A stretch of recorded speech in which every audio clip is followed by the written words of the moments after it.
ನಮಗೆ ಶಕ್ತಿ ಇರುವಷ್ಟು ಮಾತ್ರ ಕೆಲಸ ಮಾಡಬೇಕು. ಅತಿಯಾಗಿ ಕೆಲಸ ಮಾಡಿ ಆಯಾಸ ಮಾಡಿಕೊಳ್ಳಬಾರದು. ತನ್ನ ವಯಸ್ಸಿಗೆ ತಕ್ಕಂತೆ ವ್ಯಾಯಾಮವನ್ನು ಮಾಡಬೇಕು. ರಾತ್ರಿ ವೇಳೆ ಕರಿದ, ಖಾರದ ಮತ್ತು ಕೊಬ್ಬು ಇರುವ ಪದಾರ್ಥಗಳ ಸೇವನೆಯನ್ನು ಕಡಿಮೆ ಮಾಡಬೇಕು. ಮಲಗುವ ಕೋಣೆಯೊಳಗೆ ಯಥೇಚ್ಛವಾಗಿ ಗಾಳಿ, ಬೆಳಕು ಬರುವಂತಿರಬೇಕು. ತಂಪು ಪಾನೀಯಗಳ ಸೇವನೆಯಿಂದ ಶರೀರಕ್ಕೆ ಯಾವುದೇ ಕ್ಯಾಲೋರಿ ದೊರಕುವುದಿಲ್ಲ, ಆದರೆ ಶರೀರದ ತೂಕ ಹೆಚ್ಚುತ್ತದೆ. ಆಹಾರ ಸೇವಿಸುವಾಗ ನಿರಾಳ ಮನಸ್ಥಿತಿಯಿಂದ ಇರಬೇಕು. ಆಲ್ಕೋಹಾಲ್ ಸೇವನೆಯನ್ನು ತ್ಯಜಿಸುವುದು ಒಳ್ಳೆಯದು. ಇಲ್ಲದಿದ್ದರೆ ಇದು ಜೀರ್ಣಶಕ್ತಿಯ ಮೇಲೆ ದುಷ್ಪರಿಣಾಮ ಬೀರುವುದು. ಹುಳಿ ಪದಾರ್ಥಗಳನ್ನು ಹೆಚ್ಚಾಗಿ ಸೇವಿಸಕೂಡದು. ಆಹಾರದಲ್ಲಿ ಹಸಿರು ತರಕಾರಿ ಹಾಗೂ ಹಣ್ಣುಗಳ ಸೇವನೆ ಮಾಡುವುದು ಒಳ್ಳೆಯದು. ಆತಂಕ ಕಡಿಮೆ ಮಾಡುವ ಮಾತ್ರೆಗಳು ಮತ್ತು ನಿದ್ರೆ ಮಾತ್ರೆಗಳ ಸೇವನೆ ಮಾಡಬಾರದು. ಕೋಪ ತಾಪಗಳನ್ನು ದೂರ ಮಾಡಿ ಶಾಂತಿಯನ್ನು ಕಾಪಾಡಿಕೊಳ್ಳಬೇಕು.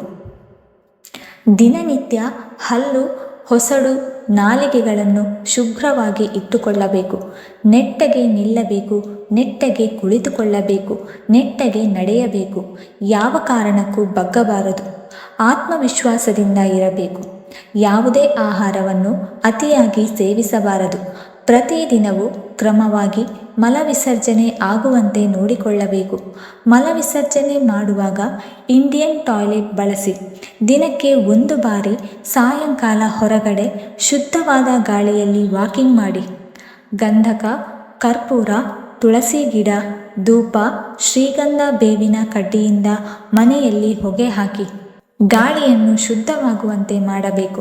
ಮನೆಯ ಸುತ್ತ ಗೋವಿನ ಸಗಣಿಯಿಂದ ಸಾರಿಸಿ ನೈರ್ಮಲ್ಯವಾಗಿ ಇಟ್ಟುಕೊಳ್ಳಬೇಕು. ಮೆದುಳು ತನ್ನ ಕ್ರಿಯಾಶಕ್ತಿಯನ್ನು ಕಳೆದುಕೊಳ್ಳುವ ಯಾವುದೇ ಮಾದಕ ವಸ್ತುಗಳನ್ನು ಉಪಯೋಗಿಸಬಾರದು. ನಿದ್ದೆ ಮಾತ್ರೆಯನ್ನು ಉಪಯೋಗಿಸಿದರೆ ಲಕ್ವ ಹೊಡೆಯುವ ಸಾಧ್ಯತೆ ಇರುತ್ತದೆ. ಇದರಿಂದ ನೀವು ಬೇಗ ಮರಣಕ್ಕೆ ಗುರಿಯಾಗಬೇಕಾಗುತ್ತದೆ. ವೈದ್ಯರ ಸಲಹೆ ಇಲ್ಲದೆ ಯಾವ ಔಷಧಿಗಳನ್ನು ಉಪಯೋಗಿಸಬಾರದು. ವಾರಕ್ಕೆ 1 ದಿನ ಉಪವಾಸ ರೂಢಿಯಾಗಿ ಇಟ್ಟುಕೊಳ್ಳಬೇಕು. ತಮ್ಮ ಶರೀರಕ್ಕೆ ತೊಂದರೆ ಕೊಡುವ ಯಾವುದೇ ಆಹಾರ ಪದಾರ್ಥ ತಿನ್ನಬಾರದು. ದಿನಕ್ಕೆ 2ಕ್ಕಿಂತ ಹೆಚ್ಚು ಬಾರಿ ಚಹಾ ಕುಡಿಯಬಾರದು.